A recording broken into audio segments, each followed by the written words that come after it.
오늘 하나님의 말씀 요한복음 12장 17절로 19절입니다. 제가 읽습니다. 나사로를 무덤에서 불러내어 죽은 자 가운데서 살리실 때에 함께 있던 무리가 증언한지라. 이에 무리가 예수를 맞음은 이 표적 행하심을 들었음이러라. 바리새인들이 서로 말하되 볼지어다. 너희 하는 일이 쓸데없다. 보라, 온 세상이 그를 따르는도다 하니라. 아멘. 언제나 하나님께서 주시는 말씀에는 세상을 사랑하시는 하나님의 심정이 담겨 있습니다. 그래서 언제 어디서나 하나님이 이루시는 모든 일들은 온 세상을 구원하시기 위한 뜻을 이루는 일이에요. 예수님께서 이 땅에 오셔서 하시는 모든 일들 또한 온 인류를 구원하는 일을 이루고 계신 겁니다. 그러나 예수님께서 이루시는 일들을 바라보는 사람들의 마음에 따라서요. 예수님을 열광하기도 하고 조롱하기도 하고 또 끌어내리려고 아우성을 치기도 해요. 이런 세상의 반응들 가운데 하나님께서는 어떤 일을 이루고 계십니까? 그들의 반응에 따라 움직이시는 것이 아니라 온 인류를 위한 구원의 은혜만을 베풀어 주고자 움직이고 계세요. 그렇다면 하나님의 자녀된 우리들 또한 이 세상의 움직임에 요동치기보다는 하나님의 일하심을 보려고 하고 뒤쫓아가야 하는 거죠. 하나님께서 이스라엘 백성들에게 메시아를 보내주겠다고 약속하셨고 신실하게 그 약속을 이루고 계시지만 그들은 약속의 말씀을 통해서 예수님을 보지 않고 있습니다. 자신들의 필요, 이스라엘의 정치적인 상황, 흥망성쇠를 통해서 예수님을 보고자 할 때는 반드시 하나님과 다른 마음과 다른 뜻을 가질 수밖에 없다는 것을 잘 보여주고 있는 거죠. 오늘 말씀을 통해서 혹시 쏠려 있는 마음이 우리에게 있다면 하나님의 말씀에 다시 한번 붙잡아 매는 일을 해야 되겠습니다. 오늘 본문 17절과 18절을 보겠습니다.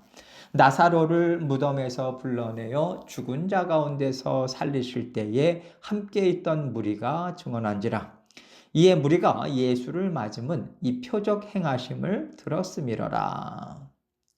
지금 이때는요, 유월절을 앞에 두고 있기 때문에 사방에 흩어졌던 유대인들이 다 몰려드는 상황이에요. 그러니 평상시보다 얼마나 많은 사람들이 모여 있겠습니까? 그런데 지금 그들에게 가장 뜨겁게 이슈가 되고 있는 게 뭐냐면 예수라는 분이 죽은 사람을 살리셨다. 그때 내가 그 자리에 있었잖아. 내가 정말 봤거든. 죽었던 사람이 무덤에서 걸어 나왔어. 온통 이 얘기인 거예요. 여기서 죽은 자 가운데서 살리실 때 함께 있던 무리가 증언한지라 이렇게 말하고 있는데 여기 증언한지라라고 하는 말씀은요. 단지 그랬었다. 이걸로 끝나는 게 아닙니다. 예수님께서 죽은 나사로를 살리신 현장에 있었던 사람들은요. 만나는 사람들마다 그 얘기를 하는 거예요. 내가 그 증인이라고 계속해서 얘기하고 있는 모습을 보여주고 있어요. 그 얘기를 전해 들은 사람들도 나도 그 얘기 들었어. 이렇게 말을 옮기고 또 옮기고 전하는 일이 지금 계속해서 일어나고 있다라고 하는 것을 그 뉘앙스를 풍기는 말이 증언한지라라고 하는 단어입니다. 이 소문이 모든 사람들에게 빠르게 전해지고 있는 가운데 사람들은요. 유월절을 앞에 두고 하나님께서 이스라엘을 로마로부터 구원하시는 역사가 나타나는가. 이렇게 사람들의 기대와 열망이 지금 막 더해지고 있는 겁니다. 그러면 예수를 우리가 맞이해야 되지 않냐? 이대로 놔둘 수는 없잖아. 우리 왕으로 빨리 추대를 해야 돼. 이런 군중들의 움직임이 예수님을 향해서 종려나무 가지를 흔들면서 맞이하는 모습으로 지금 나타나고 있는 겁니다. 그러자 3절을 보세요. 바리새인들이 서로 말하되 볼지어다 너희 하는 일이 쓸데없다. 보라 온 세상이 그를 따르는도다 하니라. 이 상황을 보고 있는 종교 지도자들은요. 정말 답답해하면서 서로 이런 얘기를 주고받는 거예요. 아무리 우리가 손을 쓴들 소용없다. 이 소문까지는 감당할 수 없어 우리가. 이제 모든 사람들이 다 예수에게로 쏠리고 있다. 이렇게 자신들이 지금 예수님을 붙잡아서 어떻게 해보려고 하는 그런 모든 시도, 이것이 다 무산으로 돌아가고 있다. 이런 식으로 자조 섞인 얘기를 서로 하고 있는 거예요. 지금까지 바리새인들이 어떻게 해서든지 예수님을 잡아들여서 더 이상 표적을 나타내거나 가르치는 일을 못하게 막으려고 애를 쓰고 썼잖아요. 그런데 매번 빗나갔었거든요. 지금 군중들은 군중들대로, 종교 지도자들은 종교 지도자들대로 각각 반응을 할 때 예수님은 지금 어떻게 하고 계십니까? 종려나무 가지를 흔들면서 호산나를 외치면서 지금 우리를 구원해 주십시오. 예수님을 향해서 소리치는 군중들 사이로 태연하게 아주 볼품없는 나귀 새끼를 타고 지나가셨어요. 그들의 반응에 대해서 예수님은 분명한 대답을 주고 계신 겁니다. 군중들이 환호성을 지르고요. 종교 지도자들마저 두 손 들고 포기할 정도의 위상이라면 늠름하고 멋진 말이 예수님께 어울리지 않겠습니까? 그것도 백마가요. 그러나 예수님께서 나귀 새끼를 타셨다라고 하는 것은 나는 하나님께서 온 세상 사람들에게 베푸실 하나님의 구원 역사를 이루러 온 거야. 너희에게 세상의 풍요를 가져다 주는 왕이 아니라 너희의 죽은 영을 살리고 영원토록 하나님 나라를 이루어가는 백성들로서 나와 함께 뜻을 이루어가게 하기 위해서 나는 이 땅에 온 거야. 이 말씀을 하고 계신 겁니다.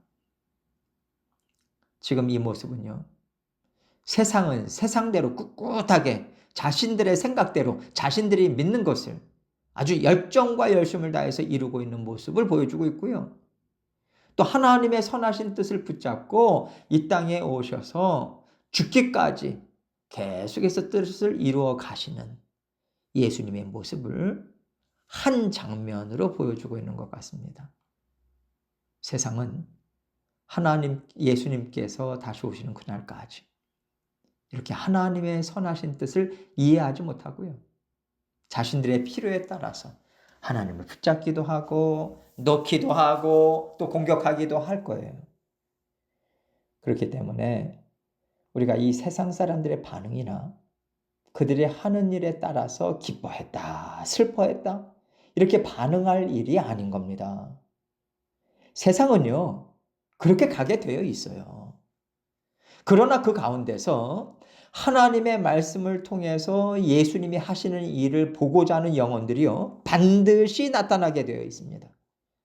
그 심령들을 일깨우기 위해서 예수 그리스도께서 죽으시고 부활하신 것이고요. 성령을 선물로 받은 수많은 일꾼들이 보이지 않는 곳에서 지금도 예수 그리스도가 걸어가신 길을 뒤따라 가고 있는 겁니다.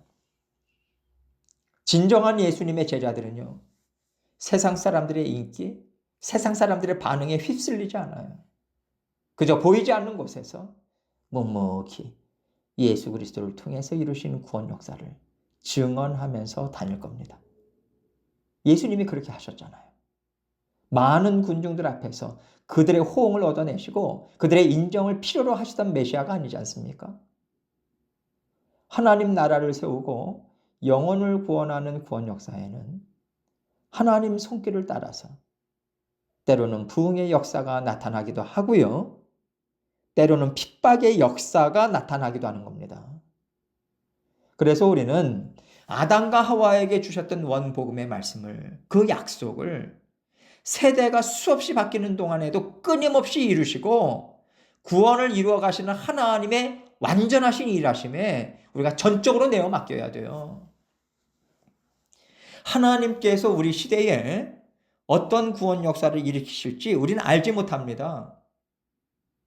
우리가 살아가는 이 땅에서 하나님이 어떤 은혜를 베풀어 주시고 어떤 음성을 들려주심을 통해서 하나님 나라를 세우기를 원하시는지 우리는 그 음성에 귀를 기울이고자 하고요.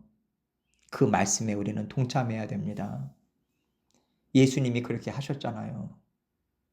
그래서 때로는 군중들을 피해 다니기도 하시고요. 때로는 군중들이 잘못된 열심으로 예수님을 맞아들일지라도 예수님은 묵묵히 계속해서 말씀을 전하는 일을 하셨어요. 그렇기 때문에 지금 종려나무 가지를 흔들면서 예수님을 환호하고 열광하던 사람들이요, 예수님의 그 변함없이 드러내시는 말씀과 말씀의 권위 때문에 결국엔 어떻게 됩니까? 분노해요. 예수님을 십자가에 못 박으라고 외치는 거 아닙니까? 예수님께서 그들에게 옳다고, 군중들에게 옳다고 인정을 받으시려면요, 말씀을 놓는 수밖에 없어요. 그러나 예수님은 그들이 예수님을 핍박하고 조롱하고 결국에는 십자가에 못 박을 것을 아시면서도 하나님의 뜻을 놓을 수가 없었던 겁니다. 우리도 이런 인생 여정을 걸어가고 있다는 믿음을 가져야 돼요. 왜냐하면 세상이 이게 살 길이다, 너희가 이 길을 가야 되고 이것을 붙잡아야 세상에서 잘 살 수 있어, 이렇게 주장한 것들을 들을 때 우리 마음이 요동치거든요. 그래서 언제나 우리는 하나님께서 주신 약속의 말씀을 놓지 말아야 됩니다. 세상의 말, 군중들의 말을 받아들이는 순간 우리는 하나님의 말씀을 놓치게 돼요. 우리가 하나님의 말씀을 붙잡고 있다면 우리는 세상의 말에 흔들리지 않을 겁니다. 하나님께서 우리에게 주신 구원의 언약은 단지 살았다라는 것이 아니에요. 살게 하신다. 더 잘 살게 하신다. 이 하나님의 약속입니다. 이 구원 약속을 붙잡고 우리는 하루하루를 살아내야 돼요.